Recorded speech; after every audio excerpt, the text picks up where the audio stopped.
이주영 의원님 질의하시겠습니다. 네, 개혁신당 이주영입니다. 장관님께 여쭙겠습니다. 지금 응급의료 관련해서 보건복지부 응급의료과에서 취약지에 응급의료기관의 간호사를 파견하는 사업 진행하고 계시는데요. 지금 요청된 거는 2020년부터 2023년까지 평균적으로는 한 70명 정도 요청은 들어오는 것 같은데 실제로 파견된 간호사는 한 26명 정도로 파악이 됩니다.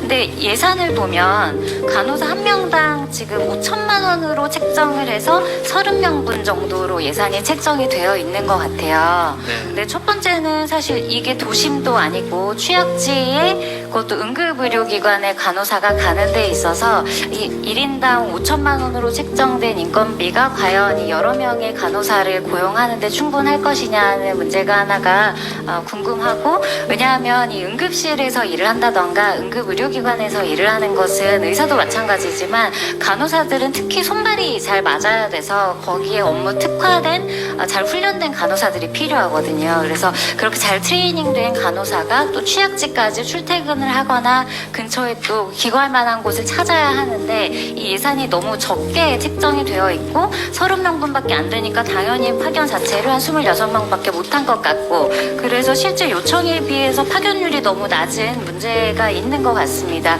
특히 취약지에서는 의사 인력도 당연히 중요한데 간호 인력들의 필요성은 뭐 말할 필요도 없기 때문에 이걸 앞으로 더 이제 공공의료 쪽도 확충을 만약에 하시고 또 지역에 있는 취약지의 의료가 잘 돌아가게 하려면 간호 인력에 대한 처우 개선이나 여기에 대한 예산 증액이 필요할 것 같은데 거기에 대해서 혹시 계획이 있으신가요? 예, 의원님 말씀 맞으시고요. 지금 추가 수요가 발생하고 있습니다.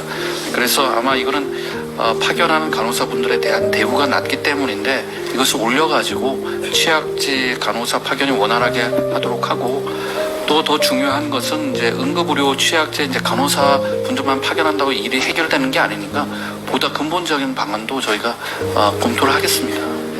그리고 취약지를 분류하는 것도 지금은 이렇게 뭉뚱그려서 취약지 이렇게만 되어 있는데 사실 이게 지역적으로나 아니면은 그 응급센터에 내원하는 환자, 뭐 예를 들면 경부고속도로 바로 옆에 있는 응급실 같은 경우에 중증도가 외상적으로 굉장히 높고 이런 부분이 있어서 업무의 로딩도 많이 차이가 날 수가 있거든요. 그래서 취약지 단계를 좀 다변화해서 분류를 좀 세밀하게 해서 더 필요한 곳에 더 좋은 대우로 갈 수 있는 방안을 구체적으로 마련을 해주시면 감사하겠습니다. 네, 좋은 제안이십니다. 예, 그리고 평가 보고서가 지금까지 2020년부터 왔는데 아직 그 평가 보고서가 나온 게 없다고 제가 들었는데 혹시 있으면 제출해 주시고 없으면 올해부터라도 진행이 되었으면 하는 바람입니다. 알겠습니다.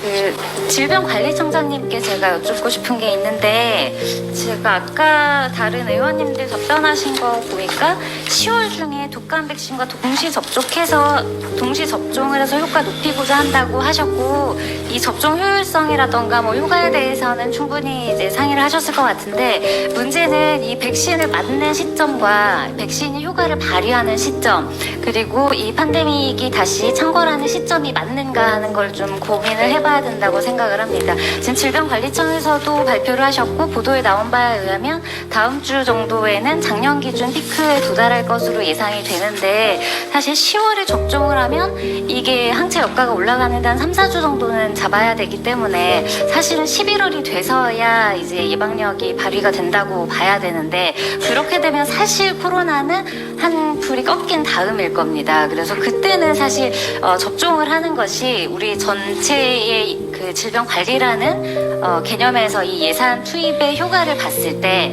사실 썩 그렇게 효용이 높지 않은 곳에 과다한 예산이 투입되는 경향이 있을 수 있다. 그리고 그때는 사실 독감 같은 경우는 매년 이렇게 아형에 따라서 새로운 독감이 나와서 어쩔 수 없이 그 시점에 맞는 게 맞는데 지금 코로나 같은 경우는 유럽부터 시작해서 사실 하절기부터 계속 유행이 있다 보니까 내년에는 물론 이 접종률을 높이는 것보다 따로 맞더라도 일찍 맞춰서 이 질병 유행 자체를 막는 것이 훨씬 더 효율적인 방법이 아닌가 하는 생각이 들고, 그렇게 된다면 사실 경증 질환에 대한 치료제 수급을 위한 예산은 오히려 예산을 줄일 수도 있는 부분이거든요. 그래서 지금 건강보험 재정 자체가 그렇게 많지 않은 상황이기 때문에 그런 면에서는 예방에 좀 좀 더 방점을 두고, 그리고 지금 렘데시비르도 거의 품절이고 구입을 못하고 있는 상황이기 때문에 그런 쪽에 더 중증에 치료해야 하는 약물에 대한 그 비중을 조금 더 높여서 일찍 확보할 수 있는 방법으로 가는 것이 사실 전체 창궐도 막고 중증화된 환자들도 보호할 수 있는 더 좋은 방법이라고 생각을 하고요.